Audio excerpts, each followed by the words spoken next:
তিস্তা মহাপরিকল্পনায় ভারতের আগ্রহ শুধুই কালক্ষেপণ, মত নদী গবেষকের। চীন ভারত দ্বৈরথে ফের প্রকল্প নিয়ে শঙ্কায় বাসিন্দারা, নিজস্ব অর্থায়নে বাস্তবায়নের তাগিদ। মেয়াদ শেষের 10 দিন আগে ইভিএম প্রকল্পের সময় বাড়াতে তোড়জোড় ইসির, প্রস্তাব পরিকল্পনা মন্ত্রণালয়ে। পাশ না হলে ধ্বংস হবে নির্বাচন কমিশনের হাতে থাকা ইভিএম।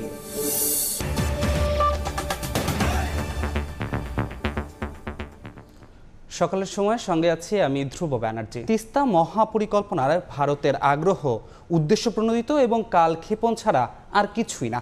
যারা তিস্তার পানি দিতে নারাজ তারা এই প্রকল্পে কতটা আন্তরিক হবেন, প্রশ্ন নদী গবেষকদের। চীন ভারত দ্বৈরথে এই প্রকল্প ঝুলে গেলে তৈরি হবে নানা প্রশ্ন। প্রয়োজনে তিস্তা কর্তৃপক্ষ গঠন করে নিজস্ব অর্থায়নে হলেও মহাপরিকল্পনা বাস্তবায়নের দাবি অধিকার কর্মীদের। শাকিল মাহমুদের ক্যামেরায় নাজমুল ইসলাম নিশাতের প্রতিবেদন। পানির প্রশ্নে ভারতের আগ্রাসী নীতির কারণে দীর্ঘদিন ধরে তিস্তা পাড়ের বাসিন্দারা আন্দোলন চালিয়ে আসছেন তিস্তা মহাপরিকল্পনা বাস্তবায়নের। পানি উন্নয়ন বোর্ড ও পাওয়ার চায়নার যৌথ সমীক্ষা শেষে এই প্রকল্পে বিনিয়োগের আগ্রহ দেখিয়েছে চীন। তিস্তা নদী के संरक्षण एवं प्रबंधन पर बातचीत के लिए शीघ्र ही एक टेक्निकल टीम বাংলাদেশ का दौरा करेगी। তবে একই প্রকল্পে ভারতের কারিগরি দল পাঠানো ও নতুন করে সমীক্ষার প্রস্তাব, বিনিয়োগ এবং একই সাথে পশ্চিমবঙ্গের মুখ্যমন্ত্রী মমতা বন্দ্যোপাধ্যায়ের সরাসরি বিরোধিতা নিয়ে উঠেছে নানা প্রশ্ন। কেন্দ্রীয় সরকার বাংলার জল বিক্রি করে দিচ্ছে, তিস্তায় 14টা হাইডেল পাওয়ার হচ্ছে, তখন চোখে দেখেনি। ফরাক্কানি আবার চুক্তি রিনিউ হচ্ছে, আমাদের জানালো না। এদিকে 27 জুন পররাষ্ট্রমন্ত্রী হাসান মাহমুদ সাংবাদিকদের জানান, তিস্তা যেহেতু ভারত ও বাংলাদেশের যৌথ নদী, সে কারণে ভারত সহযোগিতা করলেই ভালো হয়। চায়না অনেক আগে প্রস্তাব দিয়েছিল, এরপরে ভারতের প্রস্তাব আসছে। তিস্তা যেহেতু দুই দেশের যৌথ নদী, ভারত এবং বাংলাদেশের, সেই ক্ষেত্রে আমরা মনে করি এটি যদি ভারত আমাদেরকে প্রয়োজন অনুযায়ী সহায়তা করে তাহলে সেটি ভালো। তবে গবেষকরা বলছেন, যে দেশ তিস্তার পানি শোষণ করছে দীর্ঘ সময়, তিস্তাকে মেরে ফেলার সব আয়োজন করেছে, তাদের এমন প্রস্তাব শুধুমাত্র সময়ক্ষেপণ। তিস্তার সঙ্গে পানি বন্টন চুক্তি চূড়ান্ত হয়ে আছে, শুধু সই করলে হয়। সে সই না করে নতুন কারিগরি টিম এসে কি দেখতে চায়, কি দেখাতে চায়, এগুলো হচ্ছে প্রহসনমূলক আলাপ আলোচনা। আর অধিকার কর্মীদের সোজা কথা, তিস্তা নিয়ে ভারত চীনের রাজনীতি দেখতে চায় না তিস্তা পাড়ের মানুষ। প্রয়োজনে তিস্তা কর্তৃপক্ষ গঠন করে মহাপরিকল্পনা বাস্তবায়ন করতে হবে।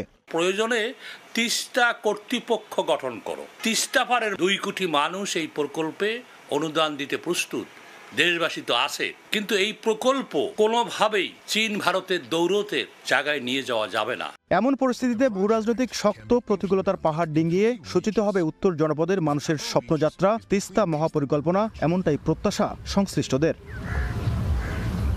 নাজমুল ইসলাম নিশাত, সময় সংবাদ, রংপুর। শেষ পর্যায়ে এসে ইভিএম প্রকল্পের মেয়াদ বাড়াতে তোড়জোড় শুরু করেছে ইসি। চলতি মাসে মেয়াদ শেষ হওয়ার কথা থাকলেও মাত্র 10 দিন আগে আরও 1 বছর সময় বাড়ানোর প্রস্তাব পরিকল্পনা মন্ত্রণালয়ে পাঠিয়েছে সংস্থাটি। এখন ইভিএমের ভবিষ্যৎ নিয়ে সরকারের দিকে তাকিয়ে আছে নির্বাচন কমিশন। ফেরজানা আক্তারের প্রতিবেদন। বাংলাদেশের নির্বাচনে কয়েক বছর ধরে আলোচনায় ইলেকট্রনিক ভোটিং মেশিন বা ইভিএম। দ্বাদশ জাতীয় সংসদ নির্বাচনে 150 আসনে ইভিএম ব্যবহারের সিদ্ধান্ত নেওয়া হলেও প্রয়োজনীয় সংখ্যক ইভিএমের অভাবে তা করতে পারেনি নির্বাচন কমিশন। 2018 সালে 3,825 কোটি 24 লাখ টাকা ব্যয়ে ইভিএম প্রকল্প হাতে নেয় নির্বাচন কমিশন। কেনা হয় 1.5 লাখ ইভিএম। প্রতিটি ইভিএম কিনতে খরচ হয় 2,35,000 টাকা।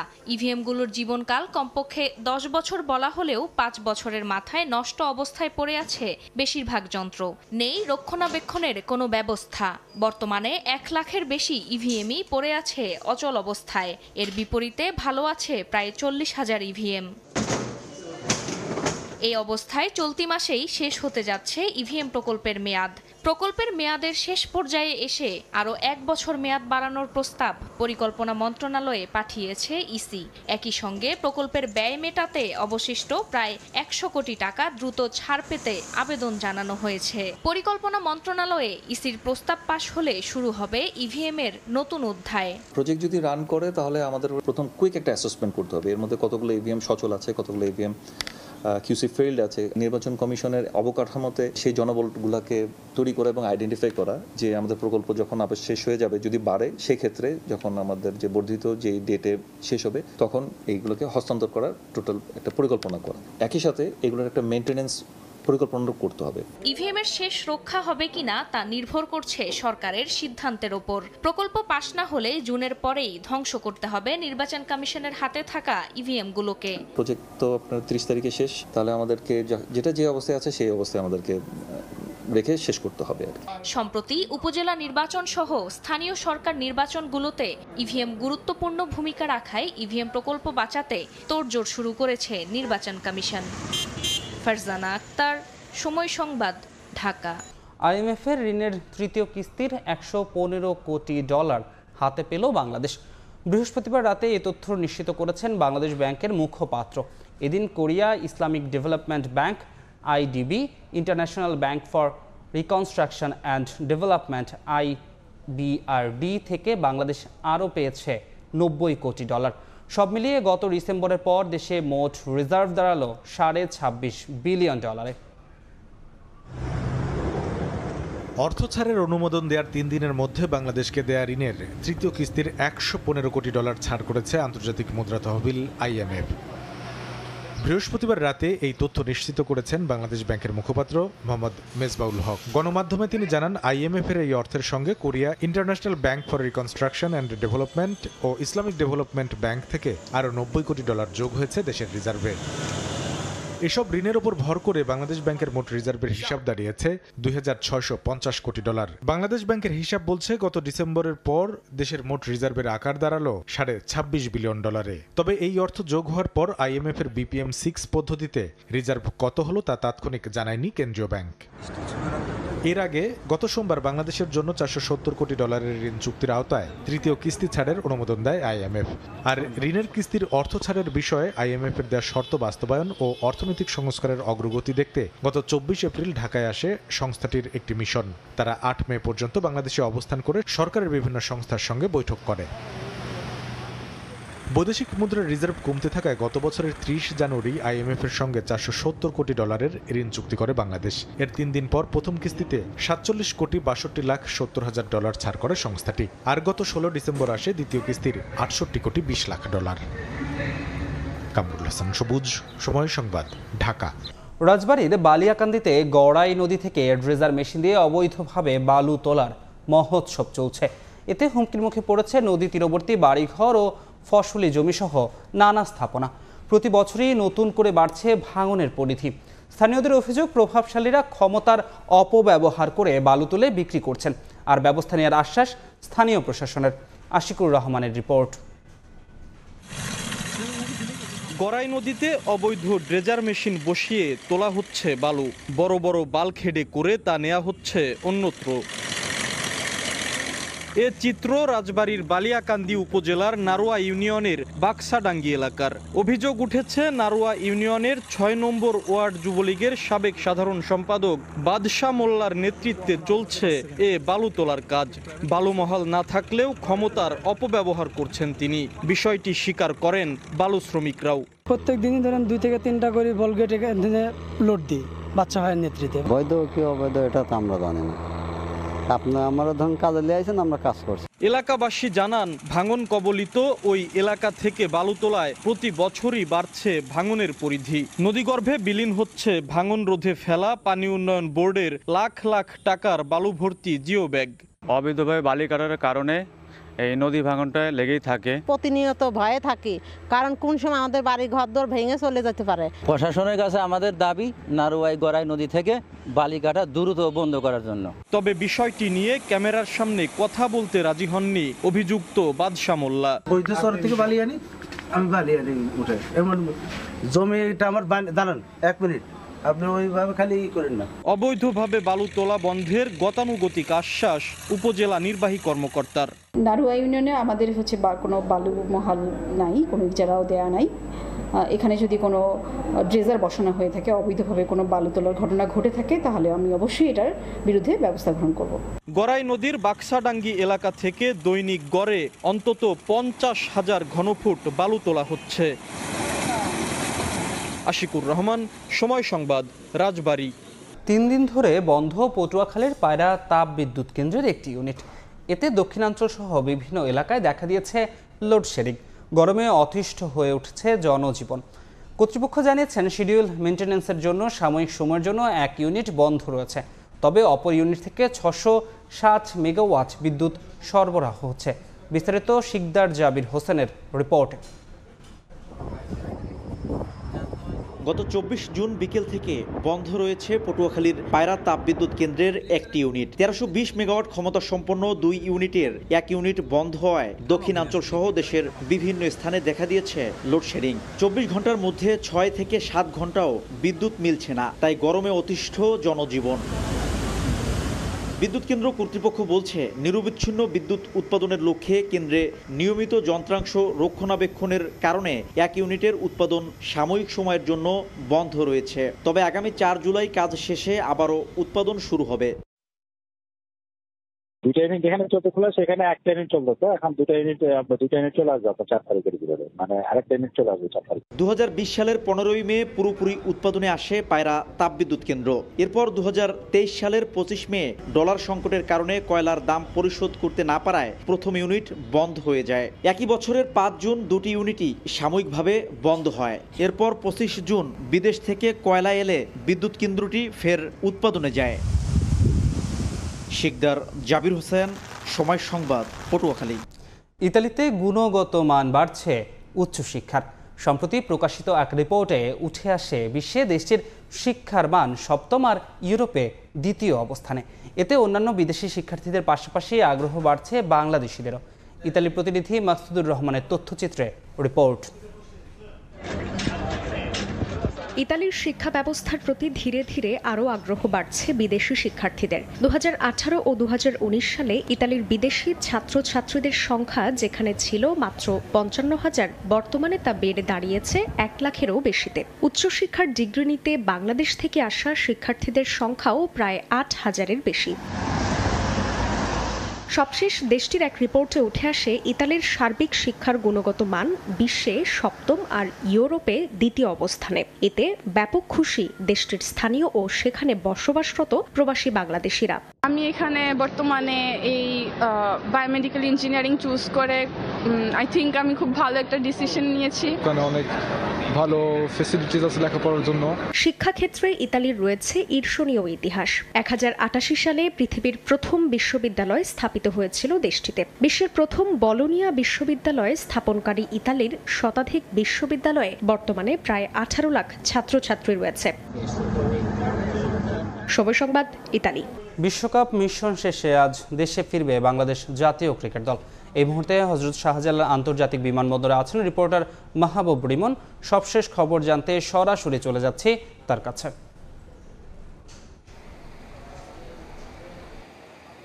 ব্যর্থতার একেবারে 16 কলা পূর্ণ করে বাংলাদেশ দল কিছুক্ষণের মধ্যে, অর্থাৎ সব ঠিক থাকলে 9টা 9 মিনিটে 19 মিনিট ডিলে রয়েছে সেই ফ্লাইটটা। 9টা 9 মিনিটে বাংলাদেশ দলের বহনকারী যে বিমানটি এমিরেটসে, সেই বিমানটি হযরত শাহজালাল আন্তর্জাতিক বিমানবন্দরে অবতরণ করবে। শুরুতে যেটা বলছিলাম যে ব্যর্থতার 16 কলা পূর্ণ করেছে বাংলাদেশ, যদিও কাগজে কলমের হিসেব বলছে এবারের বিশ্বকাপ অর্থাৎ যে টি-20 বিশ্বকাপের ইতিহাসে বাংলাদেশ তাদের সেরা সাফল্যটা এবার পেয়েছে। অর্থাৎ তারা সুপার 8-এ খেলেছে, সুপার 8-এ সব মিলিয়ে তারা 3টা ম্যাচ জিতেছে। তবে টাইগারদের যে ব্যাটিং অ্যাপ্রোচ, বিশেষ করে সিনিয়র ক্রিকেটারদের, ওপেনারদের, টপ অর্ডারদের সবার যে নেতিবাচক ব্যাটিং অ্যাপ্রোচ, সেটা কিন্তু নানা সমালোচনার জন্ম দিয়েছে। বিশেষ করে সাকিব, মাহমুদুল্লাহ রিয়াদ সহ যারা সিনিয়র ক্যাম্পেইনার, লিটন কুমার দাস, অর্থাৎ যাদের দিকে বাংলাদেশ দল তাকিয়েছিল। বলছিলাম যে কিছুটা ডিলে রয়েছে, এক পশলা বৃষ্টিও হয়ে গেছে বাংলাদেশ সকালবেলায় বিমানবন্দরে, ঢাকা শহরে এক পশলা বৃষ্টি হয়ে গেছে এবং দেখতেই পাচ্ছেন যে গণমাধ্যম কর্মীদের যে ব্যস্ততা এবং গণমাধ্যম কর্মীদের ভিড়, আমরা বিমানবন্দরে কোনো উৎসুক কোনো সমর্থককে দেখিনি এখন পর্যন্ত। বাংলাদেশ দল বিশেষ করে যে পারফরমেন্সটা করেছে বিশ্বকাপে, ব্যাটিংয়ে আলাদা করে যদি বলতে হয়, এরপরে কিন্তু ক্রিকেট নিয়ে বাংলাদেশের যে সমর্থকরা রয়েছেন তাদের একটা আগ্রহ কিন্তু অনেকটা কমেছে। এর আগেও আমরা অন্যান্য বিশ্বকাপের ক্ষেত্রে যেটা দেখেছি, পারফরমেন্স যাই হোক না কেন, গুটি কয়েক সমর্থককে কিন্তু আমরা দেখেছিলাম বিমানবন্দরে এসেছে। তবে আজ এখন পর্যন্ত সেই সংখ্যাটা সব মিলিয়ে 0। বলছিলাম এখান থেকে আসলে ঘুরে দাঁড়াতে হবে, বিশেষ করে পরবর্তী টি-20 বিশ্বকাপ আরও 2 বছর পরে সেখানে কেমন প্ল্যানিং হওয়া উচিত। কারণ জানেন যে আফগানিস্তানের বিপক্ষে যে সিরিজটা বাংলাদেশের হওয়ার কথা ছিল ভারতের গ্রেটার নয়ডায়, সেখানে সেই সিরিজটা সম্ভবত স্থগিত হচ্ছে, এমন একটি কথা হচ্ছে। 2-1 দিনের মধ্যে এই ব্যাপারে আসলে চূড়ান্ত সিদ্ধান্ত নেওয়া হবে। সেই সিরিজটা যদি স্থগিত হয় তবে ভারতের বিপক্ষে বাংলাদেশের কিন্তু টেস্টের পরে টি-20 সিরিজ রয়েছে। সব মিলিয়ে ব্যস্ততা কিন্তু ক্রিকেটারদের রয়েছে। এরপরে পাকিস্তান সফর রয়েছে, দক্ষিণ আফ্রিকা বাংলাদেশে আসবে 2টো টেস্ট খেলতে, বছরের শেষে বাংলাদেশ দল যাবে ক্যারিবীয় দ্বীপপুঞ্জে পূর্ণাঙ্গ সিরিজ খেলতে, এরপরে চ্যাম্পিয়ন্স ট্রফি রয়েছে বাংলাদেশের। সব মিলিয়ে কিন্তু ক্রিকেটাররা ব্যস্ততার মধ্যে রয়েছে। তবে বাংলাদেশের টি-20 পরিকল্পনাটা আসলে কেমন হবে, যেহেতু 2 বছর হাতের সময় রয়েছে, সেই পরিকল্পনাটা কিন্তু এখনই বাংলাদেশের ঠিক করতে হবে। এবং একটা কথা একটু বলে রাখতে চাই, বিশেষ করে সাকিব এবং মাহমুদুল্লাহর কথা বলা হচ্ছিল, এবং এই সিনিয়র ক্যাম্পেইনার আসলে সব কিছু মিলিয়ে শেষ পর্যন্ত টি-20টা খেলবে কিনা সেটাও আসলে বড় প্রশ্ন। সব মিলিয়ে সব ঠিকঠাক আন্টি হযরত শাহজালাল আন্তর্জাতিক বিমানবন্দরে অবতরণ করবে। তো এই ছিল আমার কাছে। সরাসরি যুক্ত ছিলাম হযরত শাহজালাল আন্তর্জাতিক বিমানবন্দর থেকে। ক্রিকেট নিয়ে দীর্ঘমেয়াদী কোনো পরিকল্পনা না থাকার কারণেই বারবার বৈশ্বিক টুর্নামেন্টে ভরাডুবি হয় টাইগারদের। সরল স্বীকারোক্তি বিসিবি পরিচালক ও সাবেক অধিনায়ক আকরাম খানের। আফগানিস্তানের বিপক্ষে ম্যাচ নিয়ে কোচ আর অধিনায়ককে জবাবদিহিতার আওতায় আনার পরামর্শ তার। জানান সাকিব রিয়াদের ভবিষ্যৎ পরিকল্পনা জানতে চাইবে বোর্ড। কেন, কার পরিকল্পনায় আফগানদের বিপক্ষে যে হার এখনো জন্ম দেয় নানা প্রশ্নের। সবচাইতে বড় প্রশ্ন নেতিবাচক মানসিকতা নিয়েই। হয়তো এটাই ক্রিকেটারদের আসল চরিত্র, সর্বদাই নিজের পিঠ বাঁচিয়ে চলা। শুধু কি ক্রিকেটার, এর দায় কি এড়াতে পারেন? শর্টকাটে সাফল্য খুঁজতে থাকা বিসিবি কর্তারা দাঁতে দাঁত চেপে লড়াই করার বার্তাটা কি ঠিকভাবে পৌঁছাতে পারেন তারা? প্রয়োজনের মুহূর্তে কি হতে পারেন কঠোর? খারাপ লাগলো আমার কাছে ব্যাপারটা, কারণ এটা আমাদের একটা খুব ভালো অপরচুনিটি ছিল সেমিফাইনাল খেলা, তো সেটা কারণ কোনো অ্যাপ্রোচই ছিল না। অ্যাপ্রোচটা হলো খুবই পজিটিভ থাকা উচিত। আমরা প্রেশারটা অনেক বেশি নিয়ে নিচ্ছি, সেটা কিন্তু খুবই খারাপ। এটা কিন্তু আমি সবসময় আগেও বলেছি, এখনও বলছি, এবং আমরা প্রপার আমাদের মন মানসিকতা কিন্তু ওই জিনিসটা নাই যে আমরা টিমে, আপনাকে কিন্তু রেডি থাকতে হবে টিমের যা দরকার সেটা করার জন্য। যারা ভালো দল বা ভালো দেশ, ওরা কিন্তু আপনার ওই 2 বা 4 বছরের টার্গেট নিয়েই আপনার প্ল্যান করে। তো এটা কিন্তু আমাদের প্ল্যানে থাকা উচিত, এবং আমরা প্ল্যান ওয়াইজ মাঝে মধ্যে করিও। বাস্তবতা হলো ব্যর্থতার পর বিসিবির পক্ষ থেকে লোক দেখানো তদন্ত কমিটি গঠন করা হলেও শেষ পর্যন্ত সেই রিপোর্ট দেখে না আলোর মুখ। পূর্বের ধারাবাহিকতায় এবারও কি পার পেয়ে যাবেন কোচ, ক্যাপ্টেন কিংবা সিনিয়ররা? কোচ একটা ইন্টারভিউ দিল, সেটাও কিন্তু there is a lot of negative thing. টিমের যদি একদম কর্তা যদি এভাবে বলে, এটা কিন্তু মেন্টালি প্লেয়াররা কিন্তু সবসময় ডাউন থাকবেই। এই ডিসিশনটা কেন হয়েছে বা আমরা কেন পারিনি, এটা তো জবাব দিতে তো অবশ্যই দিতে হবে, যেহেতু যে ওরা তো আপনার কোচ বলেন বা ব্যাটিং কোচ বলেন বা ফিল্ডিং কোচ বলেন, ওরা তো আমাদের এমপ্লয়, এবং ওদের ইয়েতে জবাবদিহিতা এটা দিতে ওরা বাধ্য। তো জিনিসটা যদি বোর্ড চায় ডেফিনেটলি সেটা করবে। রিয়াদ, সাকিবরা দিনকে দিন হয়ে যাচ্ছেন দলের বোঝা। তবে ইতিহাস বলে 2-1 ব্যতিক্রম ছাড়া সিনিয়রদের কেউই বুঝতে চান না তাদের থামার সময় এসে গেছে। এ বিষয়ে বোর্ডের পরিকল্পনাও জানালেন আকরাম খান। যারা ভালো ক্রিকেট খেলে, যারা ভালো প্লেয়ার, ওরা কিন্তু নিজের থেকেই কিন্তু ওদের ডিসিশনটা জানায়, যেটা আমাদের কাছে খুব কম। আমরা 2-1 জনের ক্ষেত্রে পেয়েছি, বাকি সময় কিন্তু এটা হয় না। তো আমার মনে হয় এই জিনিসগুলো কিন্তু প্লেয়ার থেকে আসা ভালো। এবং যেটা বললেন যে টি-20তে আপনার আসলে আমাদেরকে কিন্তু আপনার প্রত্যেকটা দলই কিন্তু আপনার নতুন প্লেয়ারদেরকে ওখানে অপরচুনিটি দিচ্ছে। তারপর প্রশ্ন আসছে যে আমাদের ওই কোয়ালিটি প্লেয়ার আছে কিনা, বা আমাদের ওই ধরনের প্লেয়ারকে আমরা তৈরি করতে পারছি কিনা। তো সেটার জন্য তো ওদেরকে আমাদের ওই অপরচুনিটি দিতে হবে, সুযোগ দিতে হবে। তো এই জিনিসটা আমাদেরকে চিন্তা করা হচ্ছে সবাইকে, অফিসিয়াল বলেন, প্লেয়ার বলেন, সবাই যদি আমরা চিন্তা করি তাহলে এটা দেশের জন্য ভালো হবে। দেশের ক্রিকেটের ভবিষ্যৎ নিয়ে করণীয় ঠিক করতে আগামী 2 জুলাই হবে বিসিবির বিশেষ বোর্ড সভা, যেখান থেকে আসতে পারে কোচ, অধিনায়কের ভবিষ্যৎ নিয়ে গুরুত্বপূর্ণ সিদ্ধান্ত। মাহবুব রিমন, সময় সংবাদ, ঢাকা। সরাসরি প্যারিস অলিম্পিকে খেলার যোগ্যতা অর্জন করায় সাগর ইসলামকে সংবর্ধনা দিয়েছে পৃষ্ঠপোষক প্রতিষ্ঠান সিটি গ্রুপ। এ সময় তাকে আর্থিক পুরস্কারও দেওয়া হয়। গেলবারের তুলনায় অলিম্পিকে এবার ভালো করার সম্ভাবনা বেশি বলে মনে করছেন সংশ্লিষ্টরা। আস্থার প্রতিদান দিতে সর্বোচ্চটা দিয়ে চেষ্টা করবেন বলে জানিয়েছেন সাগর।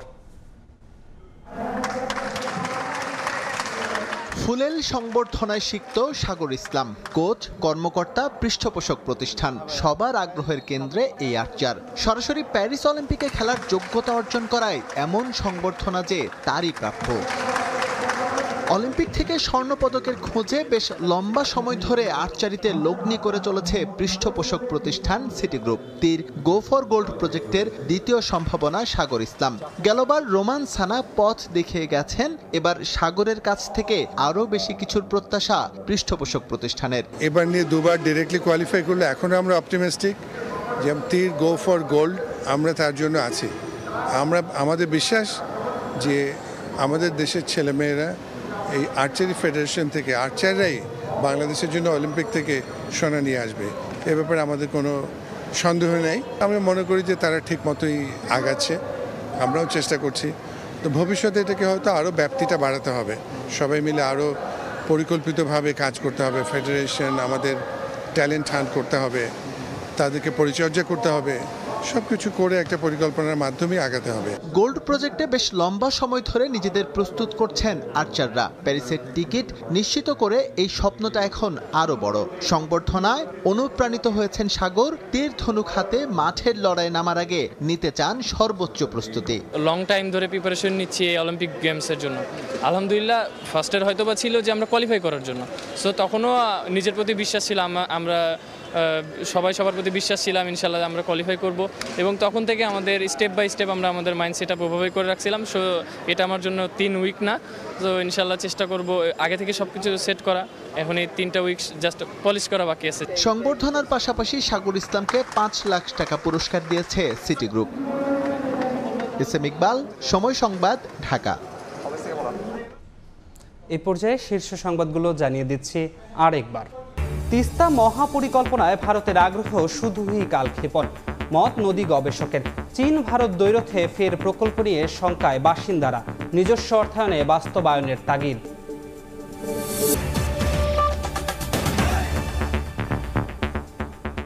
এই ছিল সকালের সময়। আন্তর্জাতিক সময় নিয়ে সঙ্গে থাকবেন কনক আজাদ। ধন্যবাদ ধ্রুব। আন্তর্জাতিক সময় নিয়ে ফিরছে কিছুক্ষণ পর, সঙ্গে থাকুন সময়।